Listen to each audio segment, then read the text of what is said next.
हजरत उमर का दौर है, एक शराबी हजरत उमर के सामने आया, हाथ में शराब की बोतल है और हजरत उमर की अदालत, आपका जलाल, बंदा पकड़ा जाए तो गया। हजरत उमर ने कहा बताओ क्या है तुम्हारे हाथ में? हाथ में बोतल छुपाई, कहा हजरत सिरका है। क्या कहता है? सिरका है। तो दिखाओ। अब उस बंदे ने दिल ही दिल में अल्लाह से पता है क्या कहा, बोतल छुपी हुई है, क्या अल्लाह आज बचा ले, आज बचा ले मालिक, अब शराब नहीं पीऊंगा, आज उमर के सामने जलील होने से बचा ले। बस चंद सेकंड की तो तौबा थी, चंद सेकंड का तो कनेक्शन था।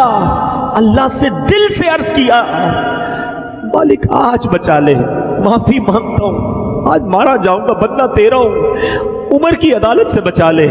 ये कहते हुए डरते डरते डरते उसने बोतल निकाल कर आगे की, अल्लाह की शान देखो, शराब की बोतल सिरके में बदल दी।